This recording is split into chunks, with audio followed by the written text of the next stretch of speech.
He believed there was still time. Not because he checked, but because he never felt it leaving. He lived in a room that stayed mostly the same. Nothing was arranged with care. Nothing was moved with urgency. The window remained where it had always been, facing whatever light happened to pass by. It was not a special window. The frame was plain. The glass held small marks that never fully disappeared, no matter how often they were wiped.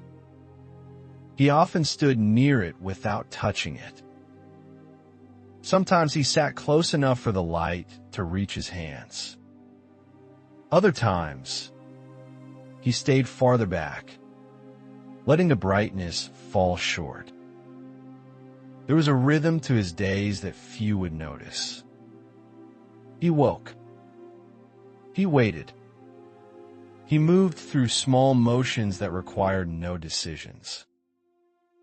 He paused often, as if something might arrive if given enough space.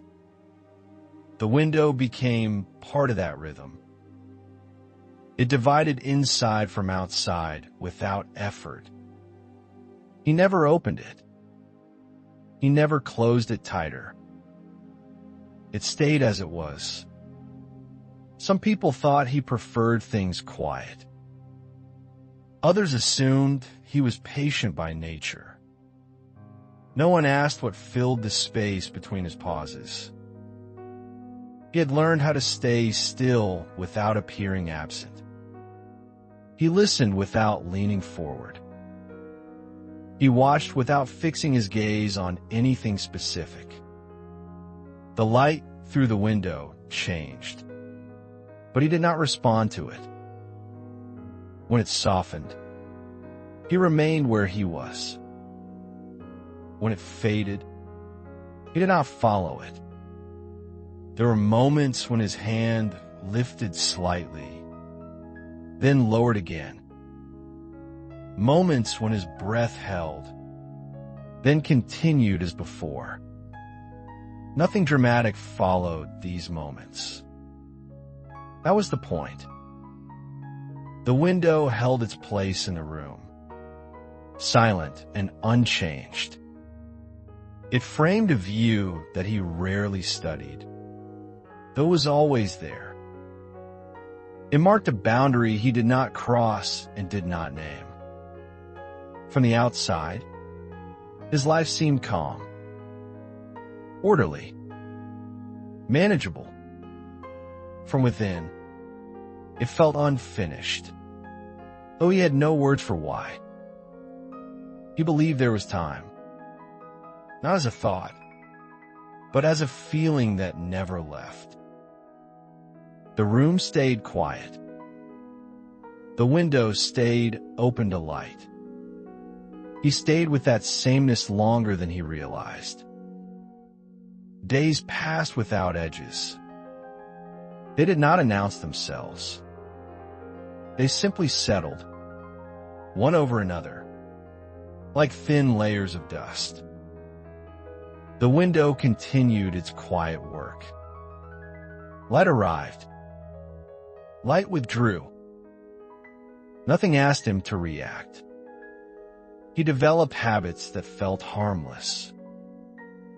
Standing near the wall at certain hours. Sitting only when the light touched a familiar corner of the floor. Letting his eyes rest where the glass met the frame.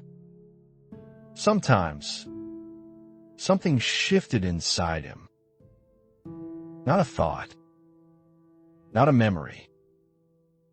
Just a pressure that rose and fell without explanation. He did not interrupt it. He had learned that interruptions required follow-through, and follow-through suggested consequences. The window reflected him faintly at certain angles, a shape more than a figure. He never studied that reflection long enough to recognize it.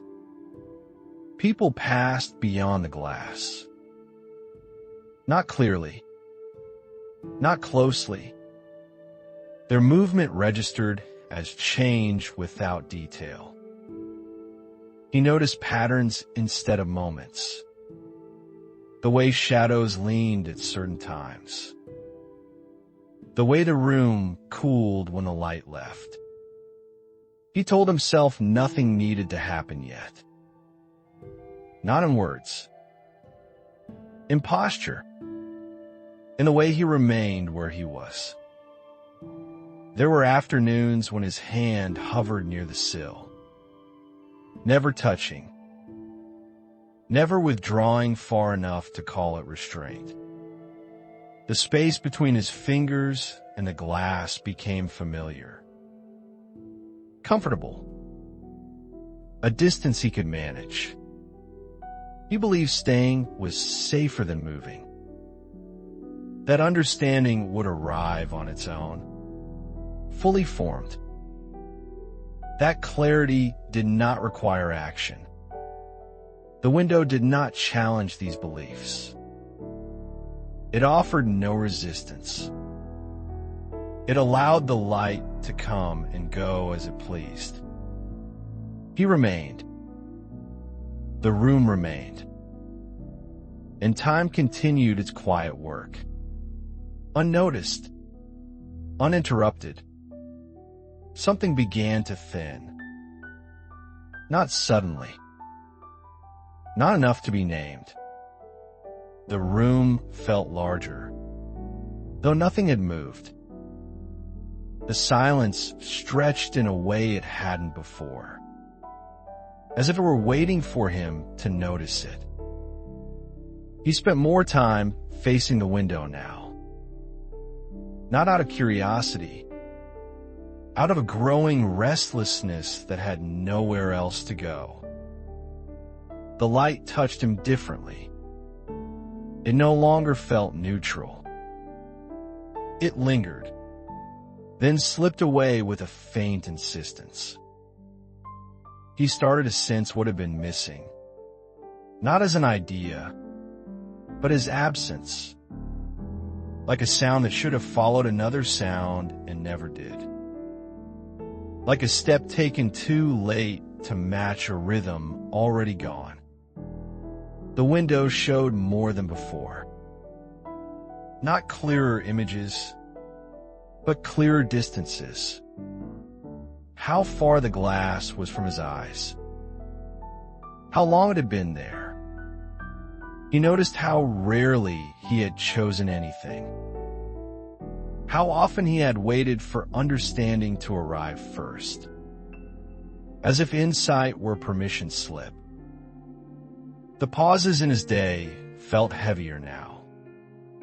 They no longer felt open. They felt sealed. There were moments when his breath shortened. When his body leaned forward before stopping itself.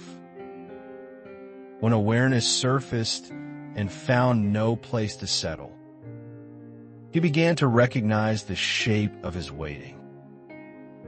It was not patience. It was avoidance, carefully disguised. The window reflected him again. Clearer this time.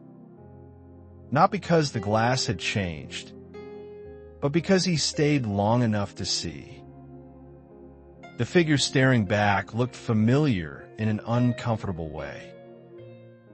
Still, unmarked by decision. He understood then that nothing had been holding him in place. Nothing except the belief that there would always be another moment to move. The light faded as it always did.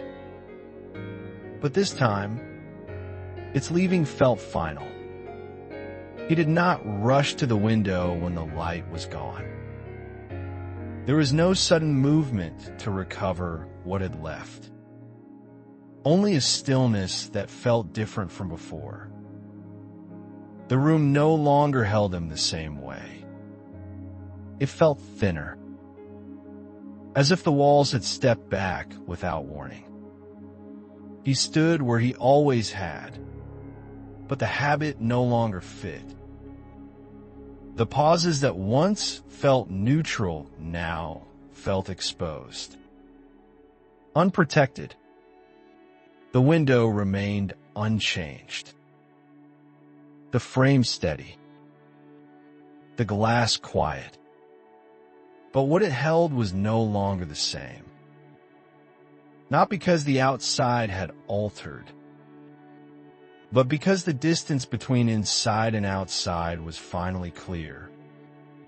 He understood without relief, without urgency, without the comfort of believing something could still be adjusted. Understanding arrived whole, heavy, and late. It did not explain. It did not soften. He saw that waiting had not preserved anything. It had thinned it, moment by moment. The space where possibility once lived now felt empty, not open. There was no pressure to act anymore, no illusion of timing. His hand rested at his side. It did not lift this time. It did not hover. The window offered nothing in return. No reflection worth studying. No light to measure the day by. He remained still, but the stillness no longer felt chosen. It felt final, somewhere beyond the glass. Movement continued without him. Not fast, not dramatic, just continuing. The room settled into a quiet that asked nothing further. And for the first time, he did not expect it to. He stayed where he was. Not because there was time, but because there wasn't. Some moments are not missed by choice. They pass because there is no time left. Most people realize it much later. If you have ever looked back at a place you cannot return to, this feeling may be familiar.